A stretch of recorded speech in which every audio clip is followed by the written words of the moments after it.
Hola, hola, cordial saludo a todos nuestros seguidores, a las personas, docentes y demás profesionales que nos escuchan a través de estos episodios de podcast, Educación y algo más. Quien les presenta esta información, Cristian Gil, soy docente universitario y de educación básica y media, quien a través de este escenario busca mostrar la realidad de nuestras instituciones en Colombia. Hoy queremos tratar un tema muy especial que tiene por título ¿Quién tiene el poder? ¿El profesor con la nota o el estudiante gestionando sus emociones? Empecemos hablando sobre la importancia que hoy en día tiene las nuevas tendencias y los nuevos retos que tiene la enseñanza frente a todo este proceso de evaluar y de gestionar emociones. En el episodio pasado hablábamos de qué tan cierto podría ser ver al colegio dentro de un paradigma de guardería. Y hoy queremos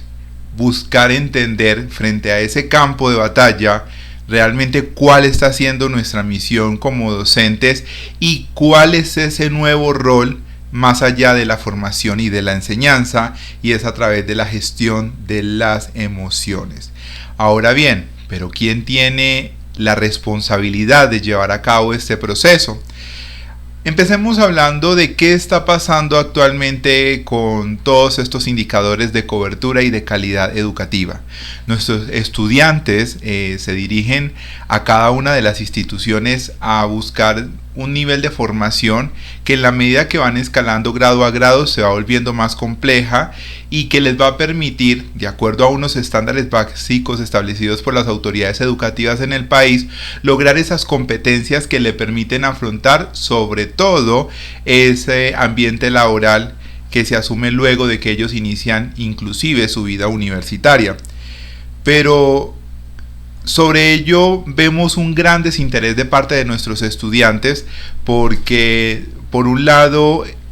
tratan ellos de mostrar lo que quieren en sus vidas y por otro lado están los docentes cuya responsabilidad se enmarca en estos famosos estándares, y es ahí donde nace esta rivalidad frente a si yo tengo el poder como docente al momento de evaluar y de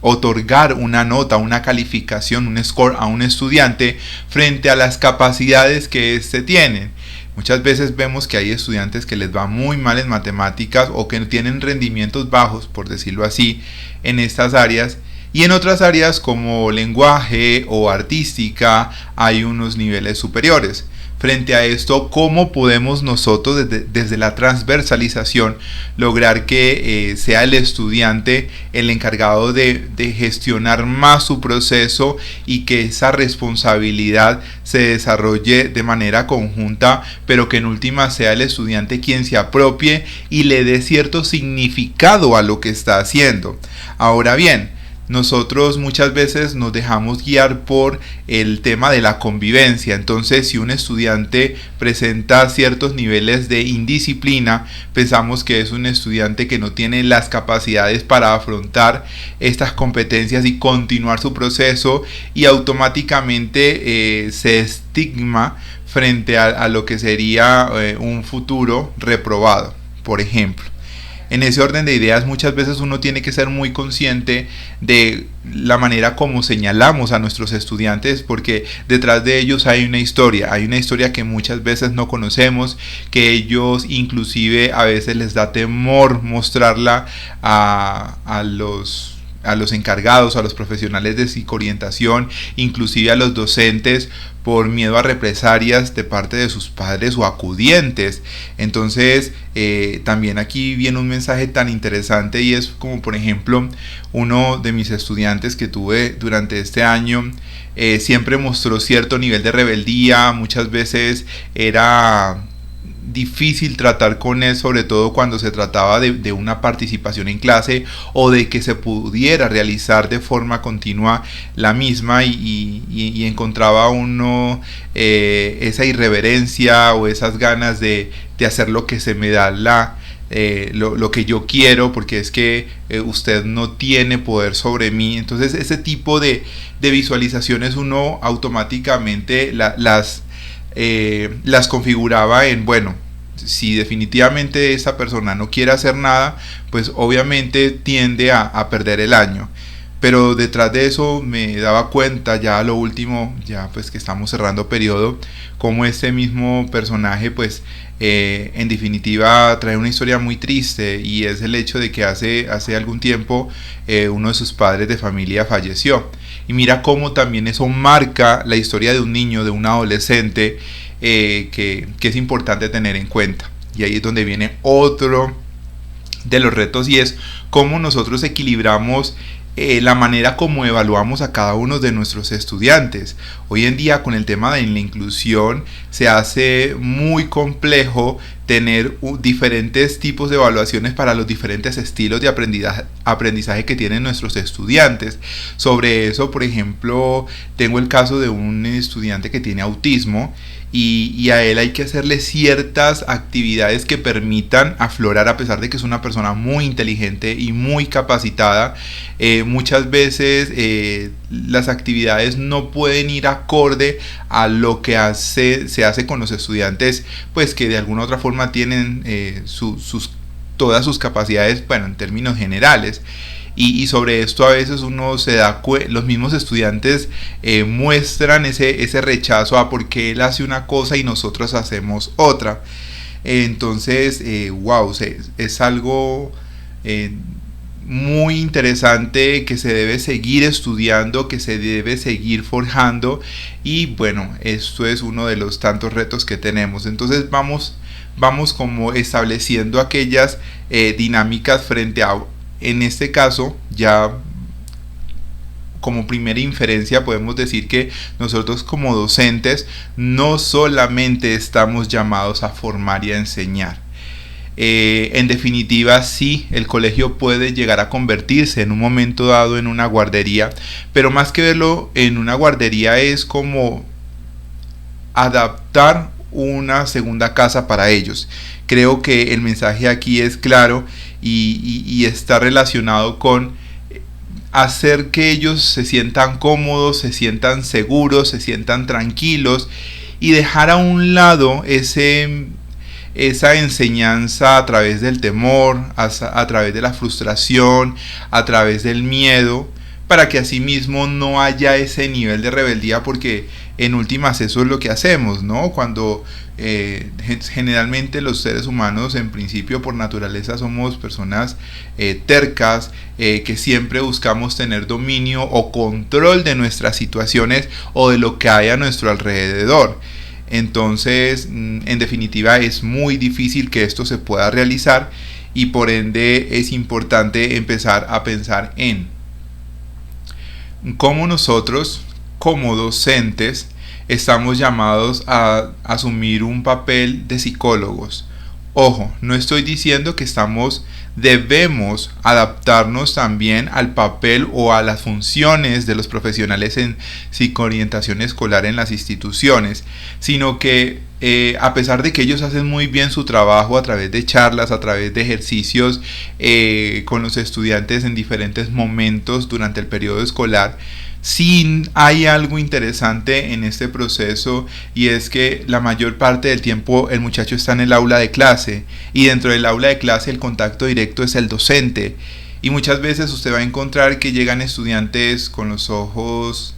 llenos de lágrimas, o sencillamente estudiantes que lo que hacen es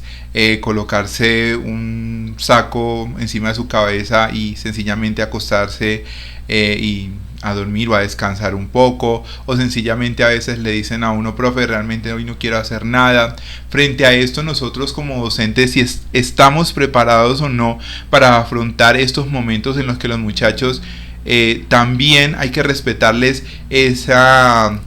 manera de pensar, esa manera de sentir, esa manera de ser, y empezar con ellos a trabajar para que, además de que aprendan matemáticas, aprendan sociales, aprendan ciencias, pues también aprendan que deben controlar dentro de su ser, dentro de su personalidad, pues esas emociones que los llevan a la negatividad, que los llevan a la pereza, al cansancio, y más cuando se escuchan expresiones como, pero si ustedes son más jóvenes que yo, ¿cómo es posible que ustedes todos,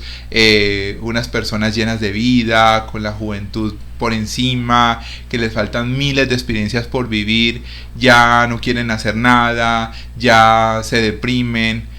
Indiscutiblemente, profes, pasa, y la pandemia,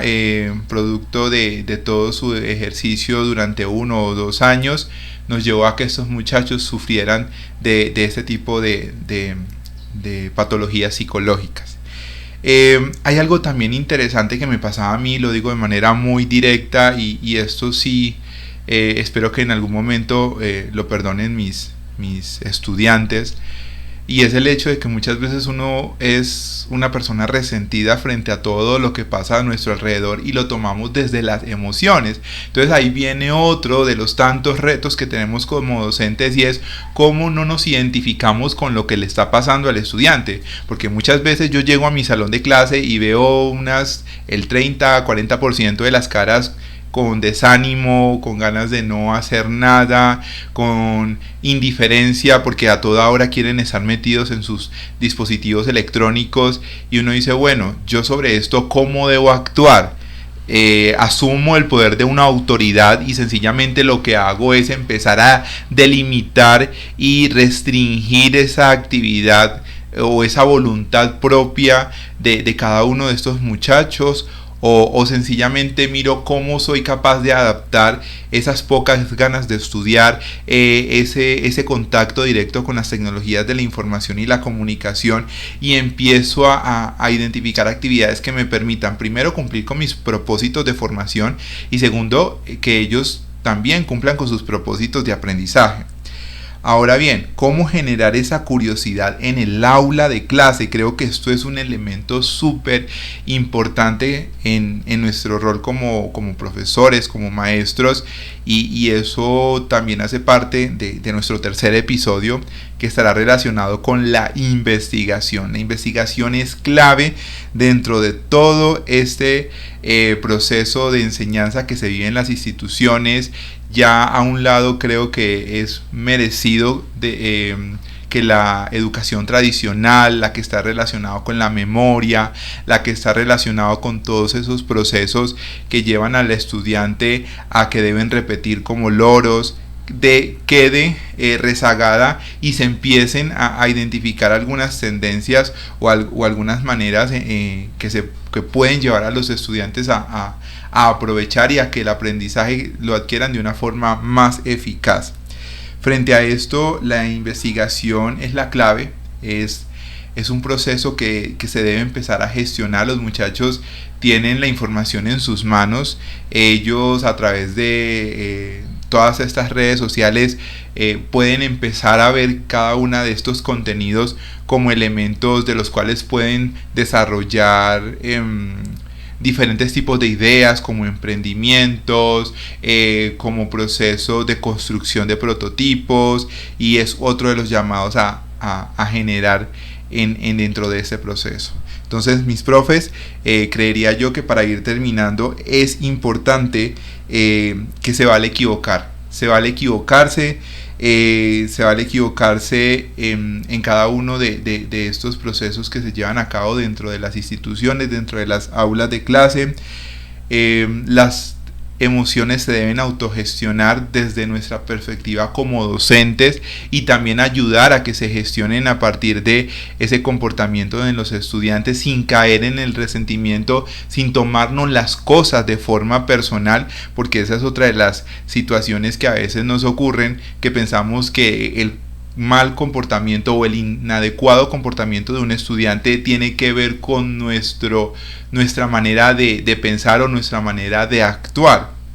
Entonces, me quiero quedar con una frase muy bonita de Alejandro Hernández, a través de la red social Facebook, quien tiene una fanpage llamada Pedagogos, y dice así: no necesita un profesor perfecto, solo alguien que crea en mí y descubra el genio que todos tenemos dentro. Y a eso estamos llamados, estimados profesores, docentes, quien les habló Cristian Gil, docente universitario y de educación básica y media. Espero algún comentario de parte de ustedes a través de YouTube y los invito a que se suscriban en ese canal. Un abrazo para todos.